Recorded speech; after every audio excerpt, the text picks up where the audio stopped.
चलो देखो, गॉस के अनुप्रयोग का अगला है आपका एक समान रूप से आवेशित गोलीय कोश के कारण वैद्युत क्षेत्र की तीव्रता।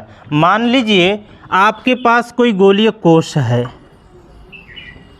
ये आपके पास गोलीय कोश है जिसे प्लस क्यू आवेश से आवेशित किया गया है।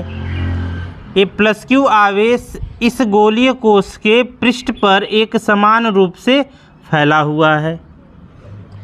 अब इस गोलीय कोश के कारण वैद्युत क्षेत्र की तीव्रता 3 जगहों पर उपलब्ध होगी। एक तो इस गोलीय कोश के बाहर कहीं कोई पॉइंट होगा, वहाँ पर वैद्युत क्षेत्र की तीव्रता आएगी। एक जो है इस वैद्युत क्षेत्र के पृष्ठ पर, गोलीय कोश के पृष्ठ पर वैद्युत क्षेत्र की तीव्रता निकालेंगे कि गोलीय कोश के पृष्ठ पर वैद्युत क्षेत्र की तीव्रता कितनी है। और तीसरा जो निकालेंगे, इस गोलीय कोश के भीतर वैद्युत क्षेत्र की तीव्रता कितनी है। ये 3 बिंदुओं पर हम लोग वैद्युत क्षेत्र की तीव्रता निकाला जाएगा। पहले तो आप देखोगे कि ये माना कैपिटल आर त्रिज्या का, इसकी त्रिज्या कितनी है जी, कैपिटल आर त्रिज्या का एक गोलीय कोश है। कैपिटल आर त्रिज्या का एक गोलीय कोश है और इसके केंद्र ओ से स्मॉल आर दूरी पर, इसके केंद्र ओ से स्मॉल आर दूरी पर गोलीय कोश के बाहर एक पॉइंट पी है, एक पॉइंट पी है जहां हमें वैद्युत क्षेत्र की तीव्रता की गणना करनी है। तो यह कहाँ मिल रहा हमको, वाय बिंदु पर। तो पहला टॉपिक हमारा क्या होगा, वाय बिंदु पर हम निकालेंगे। वाय बिंदु पर, वाय बिंदु पर वैद्युत क्षेत्र की तीव्रता निकाली जाएगी। इसमें हम लोग गॉस के नियम का प्रयोग करते हुए निकालेंगे। तो गॉस का नियम का प्रयोग हम तभी अप्लाई कर सकते हैं जब हम जिस बिंदु पर बात करेंगे वह बिंदु किसी गॉसियन पृष्ठ के अंतर्गत आना चाहिए। तो हम क्या करेंगे, एक ऐसे गॉसियन पृष्ठ की कल्पना करेंगे जिसके कारण ये जो पॉइंट है उसके सतह पर आ जाए, उसके पृष्ठ पर आ जाए। तो यह स्मॉल आर त्रिज्या का एक गोले की रचना कर देंगे हम यहाँ से।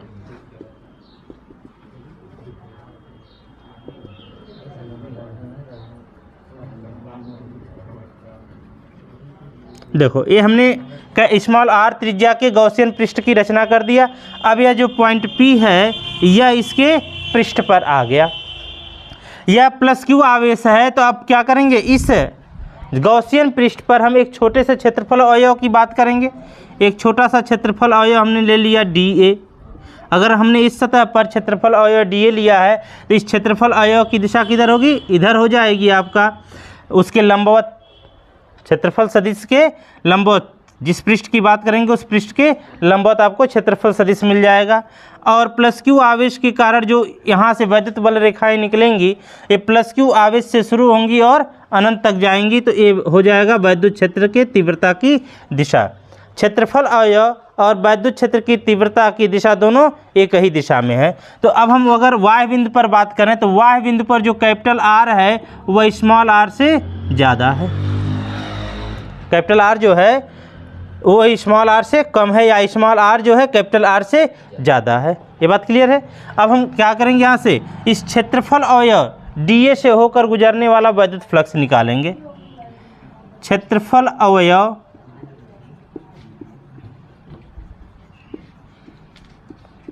डी ए से होकर गुजरने वाला वैद्युत फ्लक्स।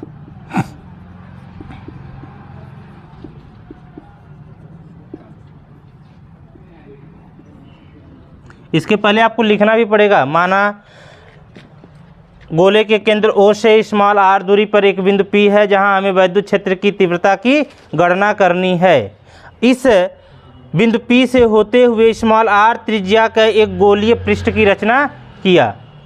बिंदु गोलीय पृष्ठ पर, ये गॉसियन पृष्ठ पर हमने एक छोटा सा क्षेत्रफल अवयव डी ए लिया है, समझ में आया? जहाँ पर क्षेत्रफल अवयव डी ए और वैद्युत क्षेत्र के तीव्रता की दिशा दोनों एक ही है, अतः इनके बीच बनने वाला कोण 0 डिग्री होगा। तो वैद्युत फ्लक्स कितना आ जाएगा, यहाँ से छोटा सा आप क्षेत्रफल अवयव लिए हो तो डी फाई ई बराबर आ जाएगा आपके पास vector E dot vector D A. अगर हम इसको सॉल्व करेंगे तो vector E dot vector D A, E D A cos theta होगा। और थीटा का मान कितना लेंगे 0 डिग्री। आप थीटा इक्वल टू 0 डिग्री लो, क्योंकि ई व डी ए वेक्टर ई तथा वेक्टर डी ए एक ही दिशा में है, एक ही दिशा में है। तो यहाँ से मिल जाएगा आपको डी फाई ई बराबर ई डी ए।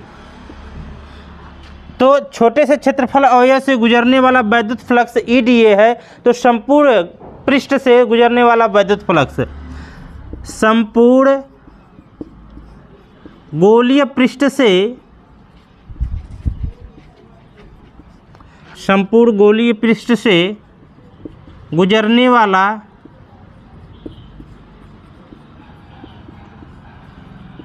वैद्युत फ्लक्स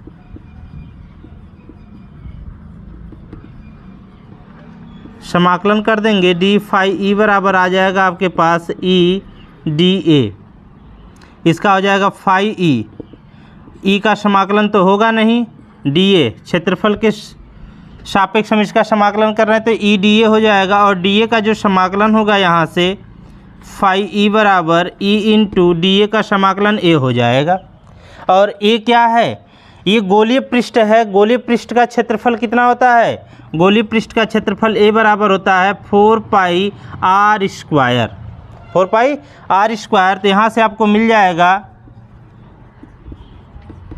फाई ई बराबर E into 4 pi are square. अब क्या करो आप, गॉस की प्रमेय से,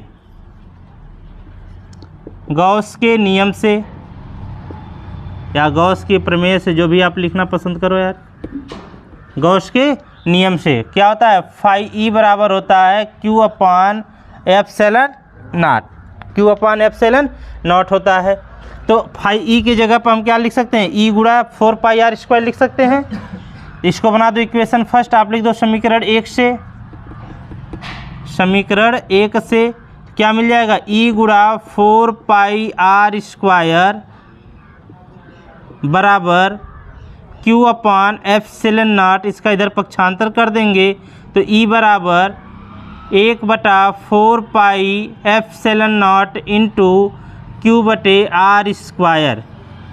ये मिल गया आपके पास इस गोलीय कोश के बाहर बिंदु P पर वैद्युत क्षेत्र की तीव्रता। यही सेम फॉर्मूला आपका किसी बिंदु आवेश के कारण, किसी बिंदु आवेश के कारण r दूरी पर वैद्युत क्षेत्र की तीव्रता का ही फॉर्मूला यही होता है। बात समझ में आया।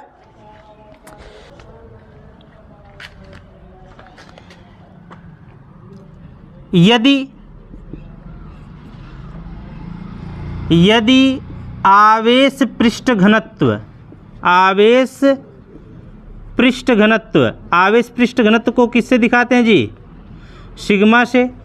यदि आवेश पृष्ठ घनत्व सिग्मा हो, आवेश पृष्ठ घनत्व किसे कहते हैं, एकांक क्षेत्रफल में उपस्थित आवेश की मात्रा को आवेश पृष्ठ घनत्व कहते हैं। तो सिग्मा बराबर क्या हो जाएगा जी, क्यू बटा ए हो जाएगा। तो क्यू बराबर क्या हो जाएगा, सिग्मा इंटू ए का, सिग्मा इंटू ए का। एरिया क्या होगा, आप एरिया किसका लोगे, इस बड़े वाला का नहीं लोगे जी। अब आपके जो आवेश हैं वो किस गोलीय पृष्ठ पर है, इस गोलीय पृष्ठ पर है ना, तो हमको अब इसका एरिया चाहिए। तो Q बराबर क्या रख सकते हो आप, सिग्मा गुणे 4 पाई आर स्क्वायर। इसका R कितना है, कैपिटल R है, तो sigma into 4 pi are square हो जाएगा Q का मान। समझ में आया। अब देखो भाई, अब ये Q का मान इसमें, इसको बना दो इक्वेशन नंबर 2, समीकरण 2 में Q का मान रख दो। यहाँ रख देते हैं हम समीकरण 2 से।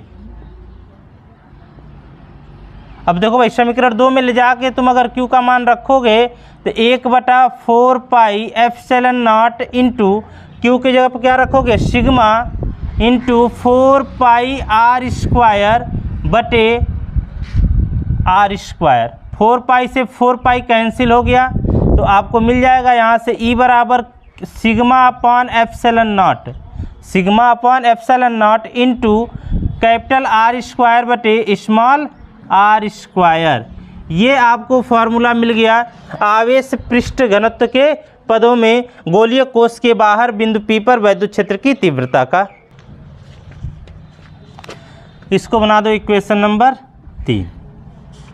अब हम y बिंदु पर तो वैद्युत क्षेत्र की तीव्रता निकाल लिया हमने, यह आवेश के पदों में तीव्रता निकल गया और ये आवेश पृष्ठ घनत्व के पदों में हमको मिल गया इसका वैद्युत क्षेत्र की तीव्रता का व्यंजक।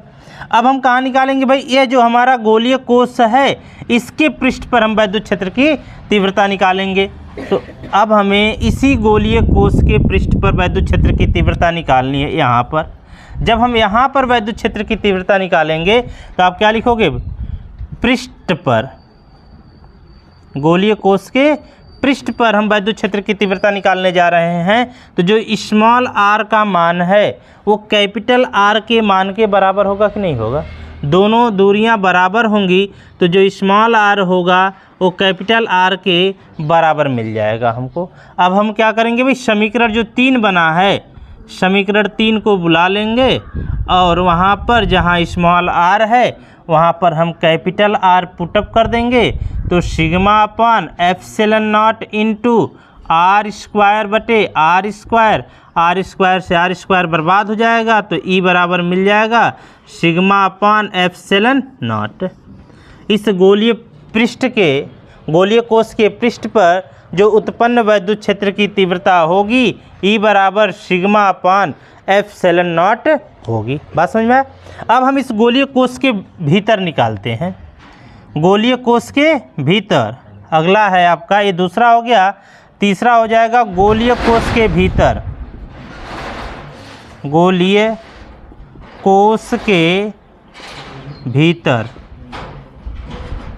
देखो भाई, जब हम गोलीय कोश के भीतर यहाँ पर कोई पॉइंट ले लिया हमने, यहाँ पर कोई पॉइंट ले लिया, यहाँ पर हमको निकालना है तो यहाँ से हम क्या करेंगे, एक गोलीय पृष्ठ की रचना कर लेंगे और यहाँ से ये जो दूरी है स्मॉल r है और यहाँ पर जो स्मॉल r है वो कैपिटल R से कम है, यहाँ पर जो स्मॉल r है वो कैपिटल R से कम है। अब देखो भाई एक बात सुनो, जो आवेश हमने इस गोलीय कोश को दे रखा है वह आवेश इस गोलीय कोश के पृष्ठ पर फैला हुआ है। कहाँ फैला जी, इस गोलीय कोश के पृष्ठ पर आवेश फैला हुआ है, इसके अंदर कोई आवेश नहीं है, इसके अंदर, इसके भीतर कोई आवेश नहीं है। जहाँ पर आवेश नहीं होगा तो वहाँ से वैद्युत बल रेखाएं नहीं गुजरेंगी और जब वैद्युत बल रेखाएं नहीं गुजरेंगी तो वहाँ से वैद्युत फ्लक्स या वैद्युत क्षेत्र की तीव्रता क्या हो जाएगी, 0 हो जाएगी।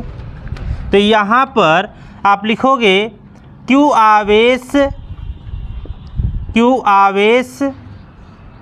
गोलीय कोश के पृष्ठ पर है, गोलीय कोश के पृष्ठ पर है, भीतर कोई आवेश नहीं है, भीतर कोई आवेश नहीं है, अतः यहाँ से गुजरने वाला वैद्युत फ्लक्स शून्य होगा, वैद्युत फ्लक्स शून्य होगा। देखो भाई, जब यहाँ से गुजरने वाला वैद्युत फ्लक्स शून्य है, फाई ई बराबर आपको क्या मिला है, ई गुणा 4 पाई आर स्क्वायर, यही तो मिला है। फाई ई बराबर ई गुणा 4 पाई आर स्क्वायर, यहाँ से हम देख रहे हैं।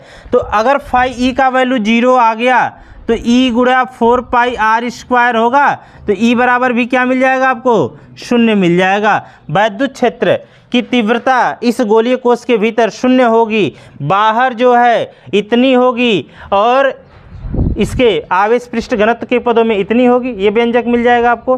पृष्ठ पर जो इसका गोलीय कोश के पृष्ठ पर जो वैद्युत क्षेत्र की तीव्रता होगी सिग्मा अपान एप्सिलॉन नॉट होगी और अंदर जो तीव्रता होगी वो 0 होगी। चलो इसका अगला टॉपिक देखते हैं हम लोग, 6वां इसका अनुप्रयोग। एक समान रूप से आवेशित अचालक गोले के कारण, अब कौन सा गोला लेंगे जी, अचालक गोले के कारण वैद्युत क्षेत्र की तीव्रता निकालेंगे यहाँ से हम लोग।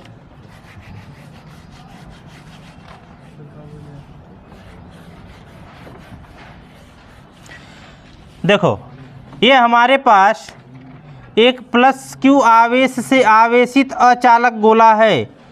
भाई देखो अचालक गोला है, जब हम इसको प्लस q आवेश से आवेशित करेंगे तो ये प्लस q आवेश इसके पृष्ठ के साथ साथ इसके संपूर्ण आयतन में एक समान रूप से वितरित होगा। पूरे आयतन में प्लस q आवेश उपस्थित होगा। यहाँ पर बात समझ में आ रही है कि नहीं? तो क्या लिखोगे, माना कैपिटल R त्रिज्या का एक गोला है जिसको प्लस q आवेश से आवेशित किया गया है।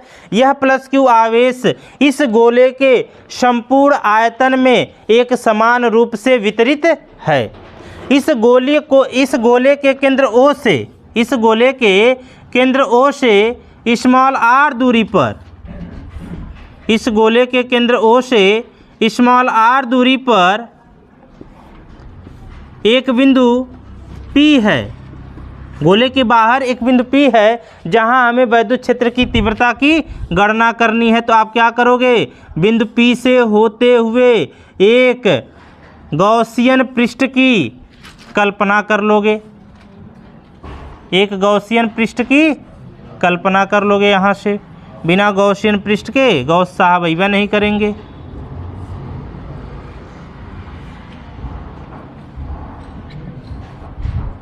चलो भाई, हमने गॉसियन पृष्ठ की रचना कर लिया।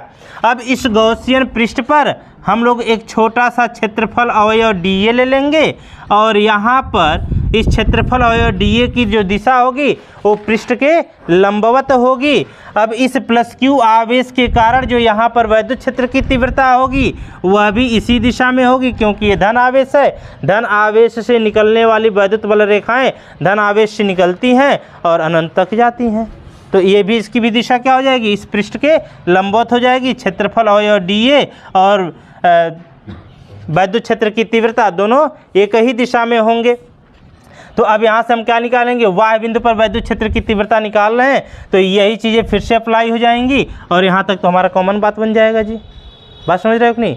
अब हम देखो, ये जो हमने इसको आवेश दे रखा है, यह आवेश इसके संपूर्ण आयतन में वितरित है। तो अब यहाँ से हम क्या निकालेंगे, यदि आवेश का आयतन घनत्व रो हो, यदि आवेश का आयतन घनत्व,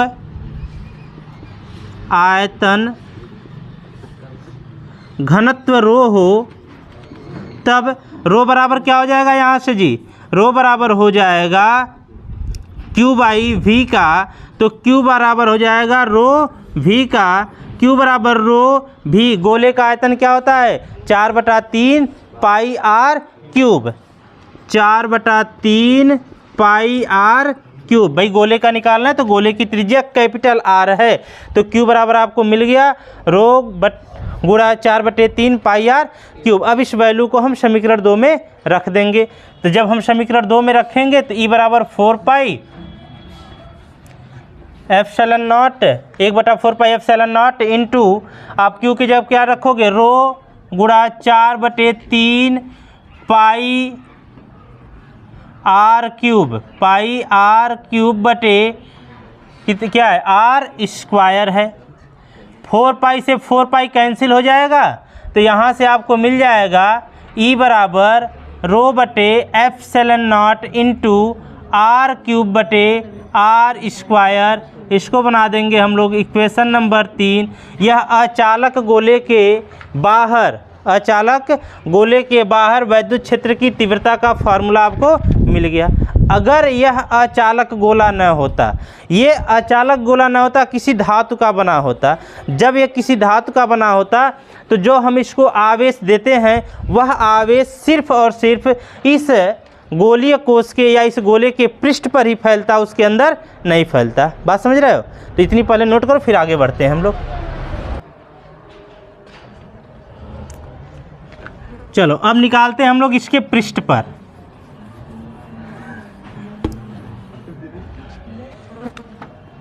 पृष्ठ पर जब हम पृष्ठ पर निकालेंगे तो यहाँ से जो स्मॉल r का मान होगा वो कैपिटल R के मान के बराबर होगा। अबे इसके पृष्ठ पर हम वैद्युत क्षेत्र की तीव्रता, यहाँ पर हम वैद्युत क्षेत्र की तीव्रता निकाल रहे हैं तो स्मॉल r का कैपिटल R के मान के बराबर हो जाएगा। समीकरण 2 से, समीकरण 2 से यहाँ पर पृष्ठ पर वैद्युत क्षेत्र की तीव्रता E बराबर 1/4πε0 Q/r² होगा, यह होगा। और समीकरण 3 से पृष्ठ पर वैद्युत क्षेत्र की तीव्रता का जो फॉर्मूला मिलेगा आपको, E बराबर ρ/ε0 इंटू r²/3r²। स्मॉल r के जब आप क्या रख दोगे, कैपिटल R, ये तो क्यूब है और ये स्क्वायर कैंसिल हो जाएगा, तो क्या बचेगा ρ/ε0 इंटू r/3 का। ये हो गया आपके पास वैद्युत क्षेत्र की तीव्रता का फॉर्मूला इस गोलीय कोश के अचालक गोले के पृष्ठ पर। अब हम निकालेंगे इसके भीतर वैद्युत क्षेत्र की तीव्रता।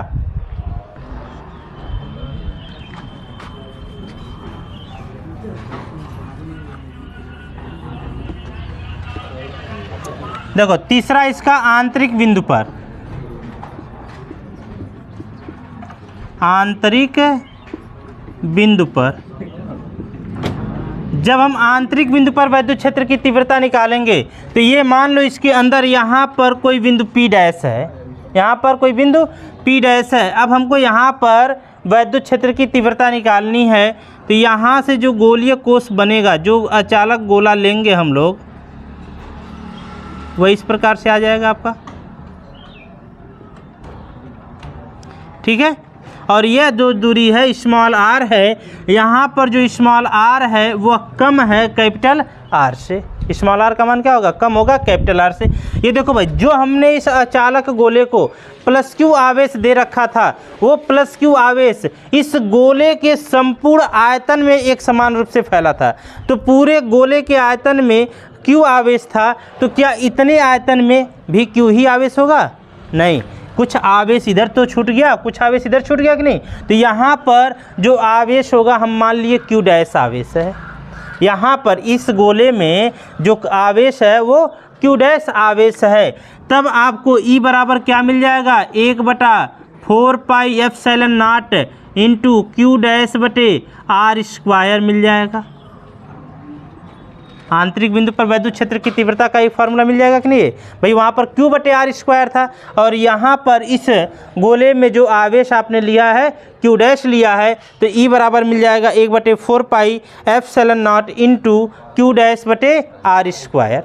लेकिन इसका जो आवेश घनत्व होगा, आवेश घनत्व होगा वो एक समान रूप से होगा। भाई किसी भी पदार्थ का जो घनत्व होता है, चाहे आप पदार्थ इतना लीजिए और चाहे पदार्थ आप इतना लीजिए, उसका घनत्व सेम रहता है। तो इसका भी आवेश घनत्व कितना होगा, सेम होगा, क्योंकि ये गोला क्या है, एक समान रूप से आवेशित है। अचालक गोला एक समान रूप से, अचालक गोला एक समान रूप से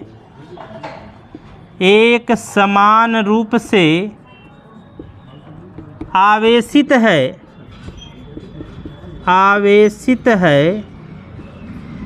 अतः आवेश पृष्ठ घनत्व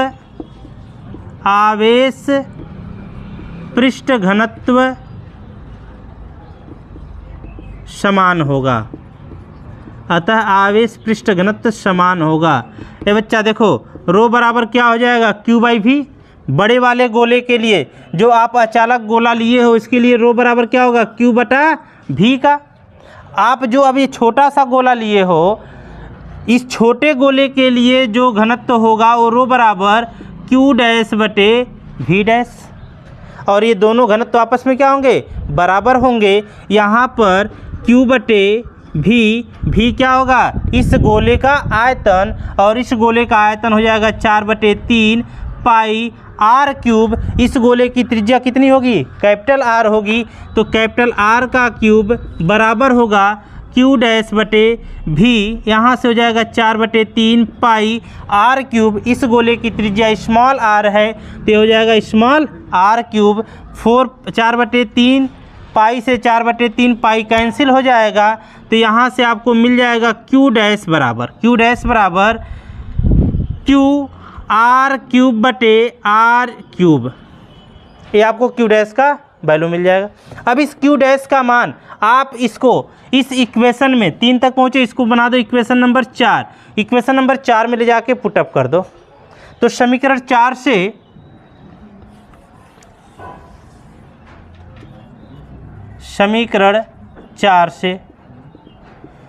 E बराबर हो जाएगा 1/4 pi epsilon not into Q dash के लिए रखेंगे हम लोग QR³ बटे R³ और यहाँ पर R² भी है, तो R² से एक R² कैंसिल हो जाएगा।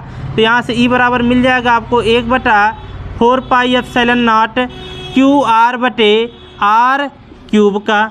ये मिल गया आपको फॉर्मूला वैद्युत क्षेत्र की तीव्रता का उस अचालक गोले के भीतर। अब देखो भाई, अगर हम इसके लिए यहाँ से फॉर्मूला इस्तेमाल करें, रो बराबर होता है आवेश पृष्ठ घनत्व, आवेश का आयतन घनत्व, रो बराबर होता है Q बटा V का। तो Q बराबर क्या लिखोगे, रो V का, और रो गुणा V का मान होगा 4/3 पाई R³। ये Q का मान, Q का मान इसमें पुटअप करेंगे तो E बराबर हो जाएगा 1/4 pi epsilon not into rho गुणा 4/3 पाई R³ इंटू R बटे R³। R³ से R³ कैंसिल हो गया, 4 पाई से 4 पाई कैंसिल हो गया, तो E बराबर मिल गया आपको रो बटे एप्सिलॉन नॉट इंटू R/3 का। ये मिल गया आपको वैद्युत क्षेत्र की तीव्रता का फॉर्मूला आवेश का आयतन घनत्व के पदों में इस गोले के भीतर। और ये जो फार्मूला है वह भी वैद्युत क्षेत्र की तीव्रता का फार्मूला है गोले के भीतर, जब हमें आवेश का वैल्यू पता हो।